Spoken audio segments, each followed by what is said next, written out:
Ok, pas de souci. Ok, donc bonjour à tous. Moi, c'est Adam. Je suis spécialiste en publicité Facebook et création de tunnels de vente. Là, pendant environ un quart d'heure, 20 minutes, je vais vous présenter la méthode que vous devez utiliser pour développer votre activité de coach et trouver des clients sur Facebook sans dépenser de l'argent dans la publicité.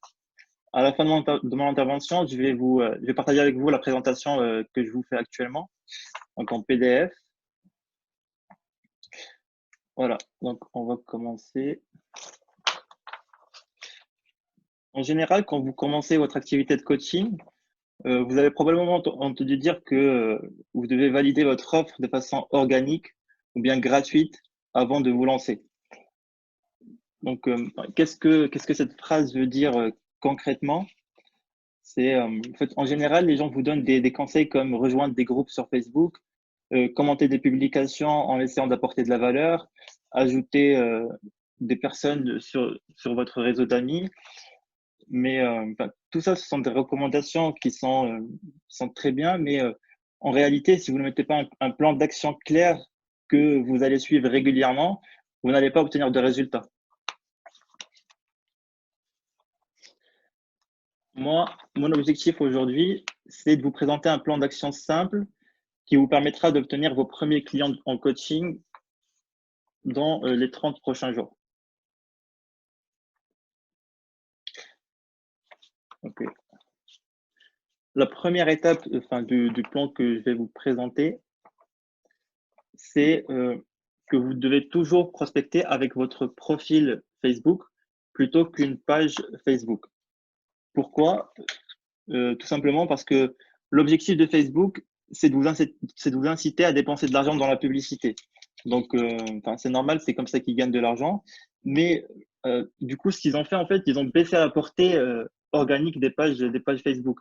C'est-à-dire que si aujourd'hui vous avez une page Facebook et vous avez 10 000 personnes qui vous suivent, quand vous faites des publications, il y aura que 500 personnes qui vont voir la publication. Alors que si vous utilisez votre propre profil Facebook, vous avez par exemple 5000 amis et vous faites une publication, il y aura au moins 2000 personnes qui vont voir votre publication. Donc, c'est plus intéressant au début, surtout quand vous ne voulez pas commencer par faire de la publicité, vous devez utiliser votre propre profil. Et après, une fois que vous avez assez de clients et que vous voulez lancer des publicités, à ce moment-là, vous basculez sur une page Facebook. OK. Donc, maintenant, en fait, pour rendre votre profil professionnel, la première chose que vous devez faire, c'est de changer votre photo de couverture. Donc, je vous ai mis ici quelques exemples de profils euh, qui font de la prospection sur Facebook et qui ont changé leur photo de couverture pour l'adapter, pour la rendre un peu plus professionnelle. Donc, vous pouvez soit mettre en place une photo où vous parlez devant un groupe de personnes si vous avez une photo où vous faites ça. Sinon, vous pouvez juste utiliser une photo comme ça où il y aura votre tête et à côté un petit texte qui explique ce que vous faites exactement. Donc, la photo de couverture, elle doit avoir cette taille-là. Et pour la créer, vous pouvez soit la créer vous-même en utilisant un logiciel comme Canva. Je ne sais pas si vous connaissez.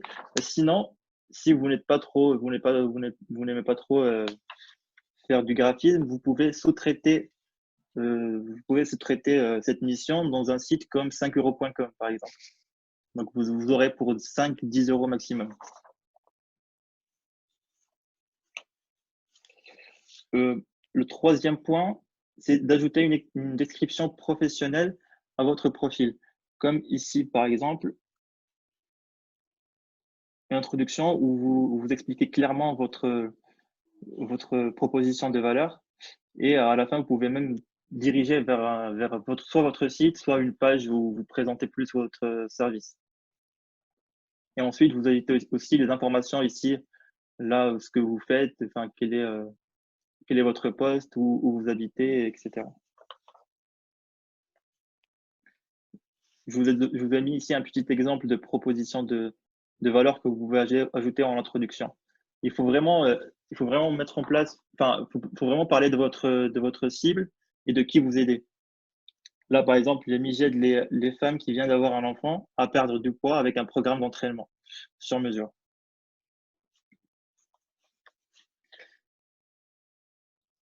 Voilà. Maintenant, une fois que vous aurez optimisé votre profil, la prochaine étape, ça va être de rechercher des pages et des groupes sur Facebook que vous pouvez, dans lesquels vous pouvez trouver des personnes qui seraient intéressées par vos produits, enfin par votre coaching, pardon. Donc, en fait, le processus de recherche, il se fait en 3 étapes. Et du coup, la première étape, c'est d'écrire votre mot-clé dans la barre de recherche. Et ensuite, vous allez chercher les groupes et les pages en utilisant les filtres ici de Facebook. Tout le monde Et voit la bien? dernière étape, Vous voyez tous bien, ça va? Oui. Ouais, ouais. Ok. Pardon. Est-ce que je vais j'ai essayer. bruit de fond derrière? Ouais. Est-ce qu'on entend trop mes enfants? Non, j'entends Non, rien. on entend, Non? on n'entend rien, donc c'est parfait. Ok. Je vais juste vous montrer en fait concrètement la deuxième étape. Vous me dites si vous voyez toujours mon écran. Vous Oui, voyez ici ma page Facebook? oui, Ok. oui. Donc, par exemple, si je suis coach en développement personnel, j'écris ici développement personnel. Ensuite, ici, je peux utiliser les filtres et je vais dans groupe.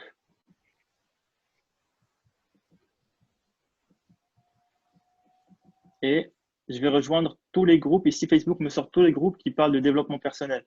Donc, je vais rejoindre tous les groupes. Quand je vais cliquer, par exemple, sur rejoindre ici, ils vont me poser des questions. C'est des questions qui ont été établies par l'administrateur du groupe. Et du coup, je réponds aux questions. Et après, si la personne m'accepte, à ce moment-là, je pourrais ajouter les personnes qui font partie du groupe. Par exemple, si je prends l'exemple du groupe Apéro Coach, quand je vais sur la page du groupe ici, normalement, ici, je peux voir les membres ici et je clique ici sur le lien et Facebook me sort tous les membres qui sont dans le groupe Apéro Coach et du coup, je peux les ajouter manuellement ici comme ça. Ah, ok. Donc, mais vous pouvez y accéder seulement si vous faites partie du groupe. Donc, si vous ne faites pas partie du groupe, il faut d'abord demander à rejoindre le groupe et ensuite, vous pouvez ajouter les personnes qui font partie du groupe. Ensuite, du coup, vous pouvez en fait également voir les pages, par exemple, toujours dans développement personnel. Maintenant, vous allez dans page, ici, dans le filtre.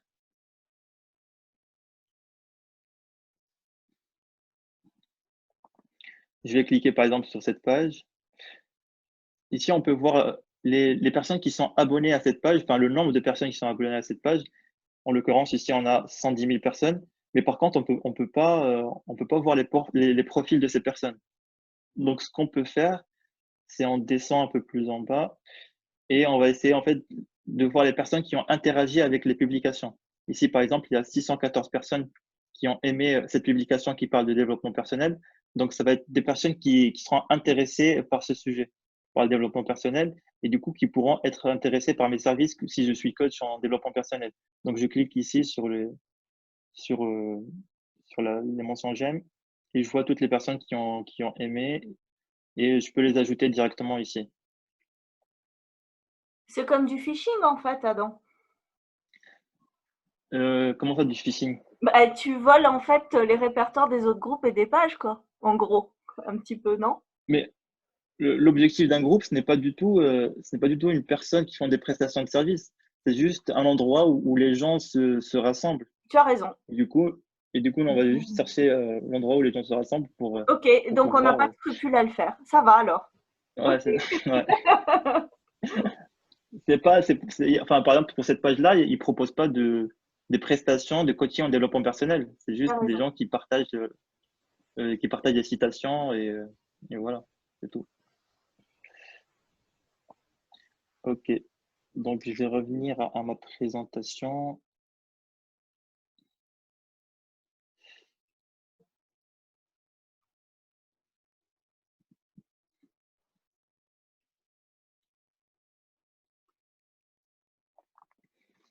Ok. Maintenant, la troisième étape, une fois que vous aurez ajouté, les personnes qui, qui interagissent avec des groupes et des pages, vous allez essayer de publier du contenu régulièrement.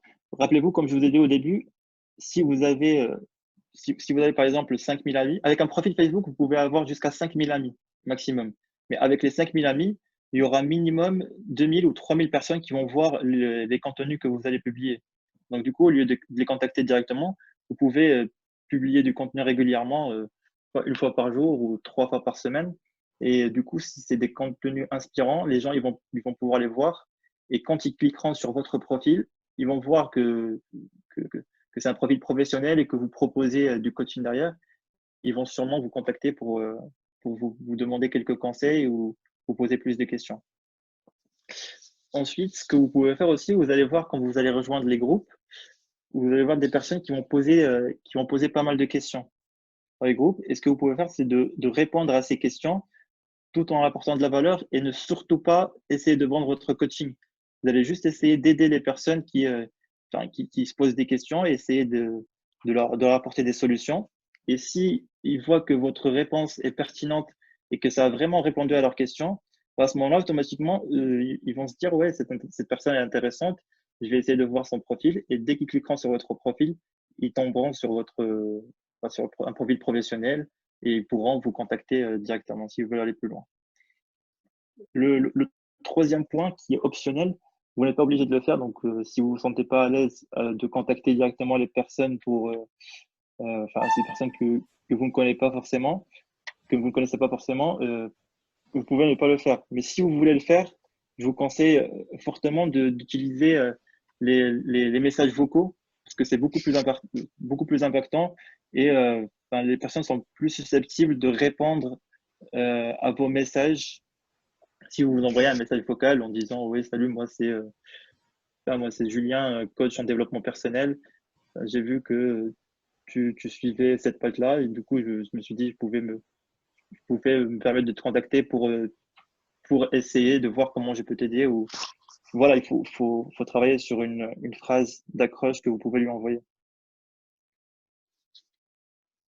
Ok. Maintenant, en fait, je vous ai présenté la stratégie brièvement, mais avant de commencer à faire de la prospection, je vous invite à vous poser ces 10 questions et, et vous allez noter vos réponses sur une échelle de 1 à 10. Donc, attendez.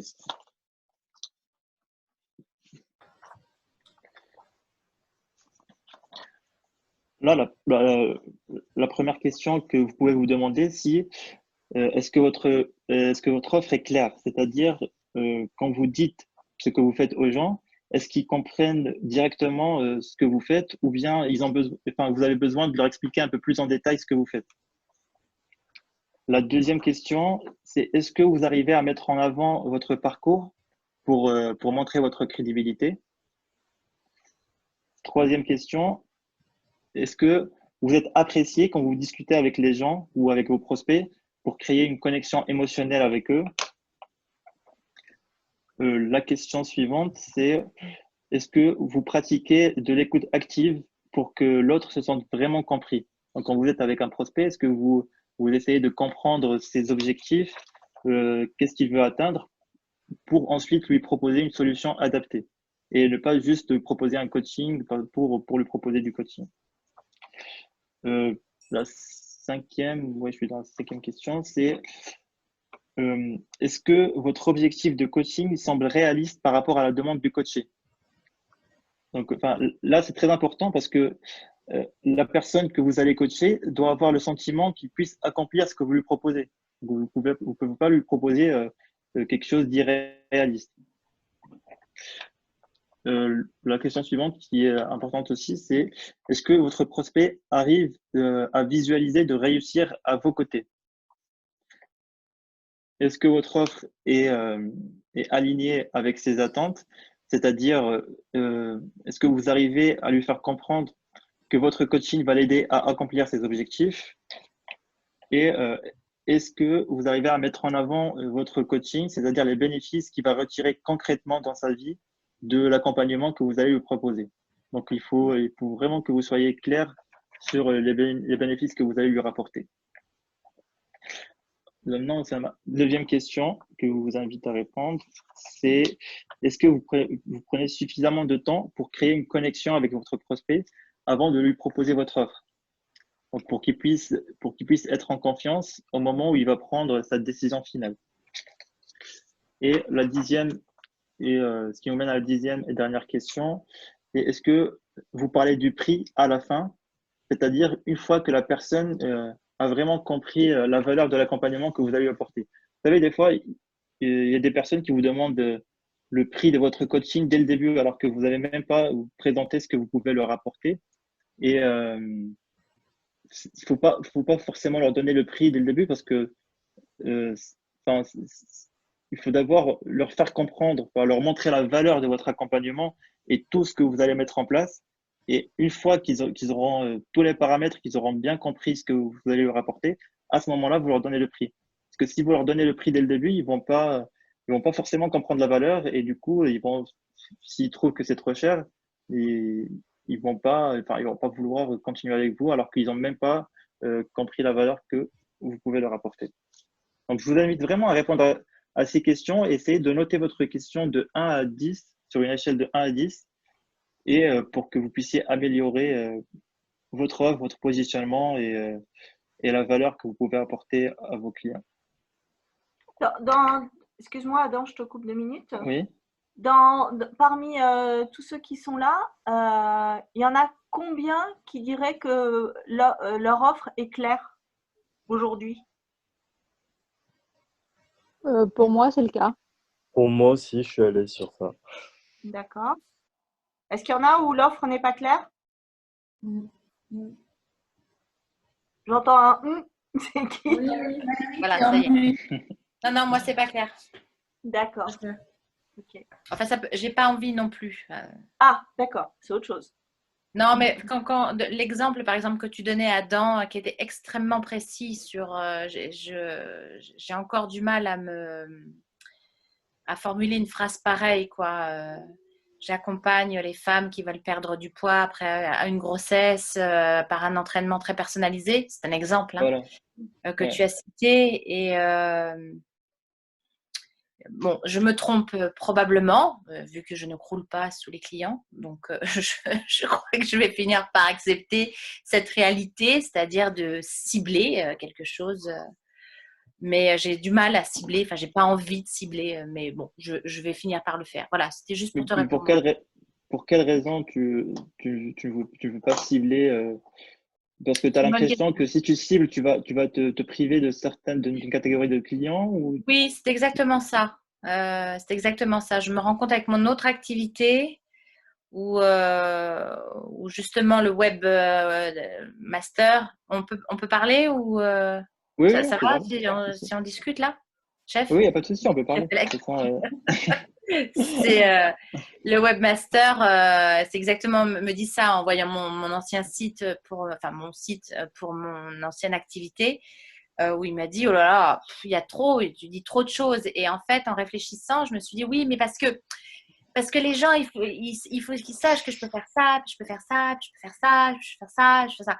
Et il me dit, mais quand il me disait ça, enfin, quand je lui disais ça, en même temps, je disais, mais bon, en même temps, moi, quand je vais sur un site, s'il y a trop de blabla, je me casse, quoi. Ça me fait chier. Donc, en fait, j'étais en train de me dire, c'est ça, exactement. Je devrais préciser un peu les choses. Ouais. C'est pour ça qu'il faut vraiment déterminer une cible précise et adapter ta communication à cette cible-là. Ouais. Si tu t'adresses à tout le monde, Valérie, tu t'adresses à tout le monde, c'est à personne. Valérie, tu peux aussi le voir différemment. Essaye de te poser la question avec qui tu veux passer ton temps tous les jours.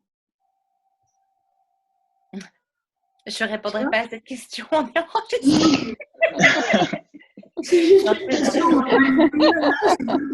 C'est pas logique, mais avec qui tu parles tous les jours. Tu vois, avec quel genre de personne. Et c'est pas parce que tu vas cibler ces personnes-là que tu vas exclure les autres personnes. Ouais. La communication que tu vas adapter à ces personnes-là, elle peut aussi parler à d'autres personnes. Peu importe. Ouais. Mais c'est pas J'entends parce que parfaitement ce que tu me dis. tu vois. Merci Sandra. Oui, Ok. c'est une bonne question, ça.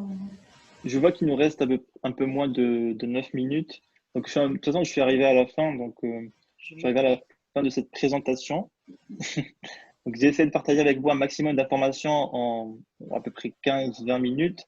Mais enfin, je ne pouvais pas vous présenter plus en détail cette stratégie ou même d'autres stratégies qui vous permettront d'obtenir des clients. Donc, pour ceux qui veulent aller plus loin, nous venons là récemment de mettre en place un accompagnement sur 30 jours qui va vous aider à créer un système qui vous permettra de bien clarifier votre offre et d'obtenir des clients que vous avez envie d'accompagner. Donc, dans notre accompagnement, on peut prendre au maximum 5 coachs par mois. Donc, si vous êtes intéressé, vous pouvez réserver un appel avec nous sur ce lien. Et on verra selon vos objectifs, si on peut vous aider à les atteindre et si on est dans la capacité de vous accompagner. Donc, je vais juste vous montrer vite fait. Si vous cliquez sur le lien, de toute façon, je vais vous mettre le lien de la présentation dans le chat. Juste ici, tout en bas de la page, vous avez la possibilité de réserver un appel, soit cette semaine ou la semaine prochaine. Donc, vous trouvez un créneau et vous pouvez réserver un appel avec nous. Donc, voilà. Voilà. Est-ce que la présentation a été claire et est-ce que vous avez des questions? Je vais vous mettre aussi le lien de la présentation. Comme ça, vous pouvez la revoir plus tard si vous voulez.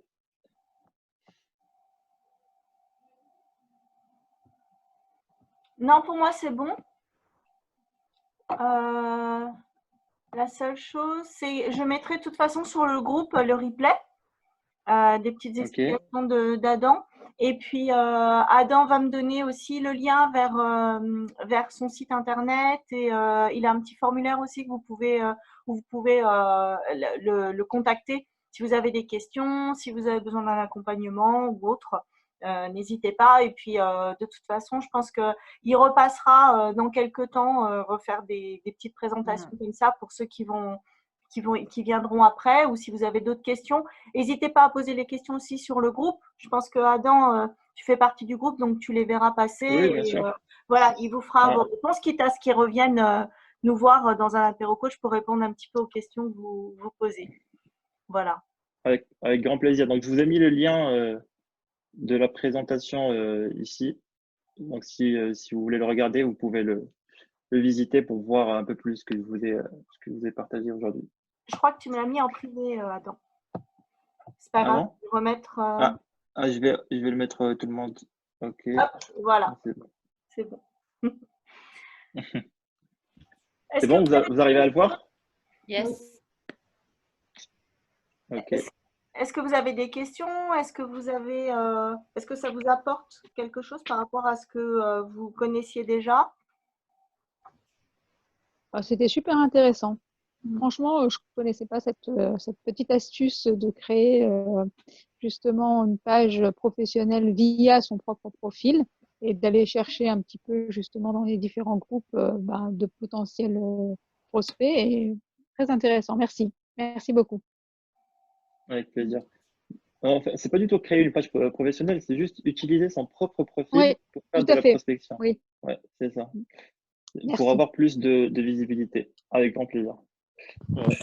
Du coup, j'ai une question en fait. Et du coup, comment ça se passe? Parce que du coup, vu que c'est notre propre profil, en fait, ça veut dire qu'on dédie son profil uniquement à l'activité professionnelle. C'est ça? Voilà. Enfin, si ça vous ne dérange pas, si ça te dérange pas, tu peux faire ça. Tu peux dédier ton profil à ton activité professionnelle. Mais sinon, si tu veux garder un profil perso et un profil pro, tu peux créer un nouveau profil et l'utiliser pour faire que du professionnel et garder ton profil personnel pour. Il y a d'autres solutions. Ok, oui, non. De gérer, tu sais, tu peux, quand tu crées un nouveau contact, quand tu as un nouveau contact, tu peux dire à la fin comment tu l'as connu. Et en fonction de ce que tu mets, tu peux créer des restrictions. C'est-à-dire qu'à chaque fois que tu vas faire un nouveau poste, tu vas dire, on va dire que tous les contacts que tu vas avoir pris dans les groupes et compagnie, tu vas les mettre dans un profil contact pro, admettons. Tous tes contacts perso, tu les as mis dans un profil contact perso. Quand tu pars en voyage, que tu veux poster des nouvelles à tes contacts perso, tu vas sélectionner, dans ta publication, tu vas sélectionner, donner l'accès aux contacts perso. Et quand tu veux faire un post pro, tu peux sélectionner ta liste de contacts. Après, c'est plus contraignant. C'est plus contraignant, ouais. C'est plus contraignant, ouais. Ok. Non, j'avais déjà créé un deuxième profil, puisque j'ai 3 profils pour la danse, pour mon compte de danse, en fait, pour la partie avec la société de coaching, en fait, et pour ma partie perso. Et du coup, c'est intéressant. En tout cas, le fait de savoir qu'on peut récupérer nos listes de clients potentiels, en fait, dans les groupes, j'y avais pas pensé. Je me suis déjà inscrit dans plusieurs groupes, mais je n'ai pas pensé à les regarder directement. Donc, c'est assez intéressant de savoir tout ça. Ouais, ouais, c'est ça. Et en plus, c'est des personnes qui connaissent déjà, qui sont déjà éduquées à votre thématique. Donc, c'est plus facile de leur présenter votre offre. Ils seront plus, ils seront plus, ils seront plus intéressés par ce que vous avez à leur proposer. Alors que si vous allez prospecter des personnes qui n'ont jamais entendu, par exemple, si vous faites du développement personnel, et des personnes qui entendent vaguement du développement personnel, ils savent pas ce que c'est vraiment, ils vont pas forcément vouloir interagir avec vous. Ils vont pas, vous aurez plus de temps à les convaincre de les accompagner. Ok. Voilà.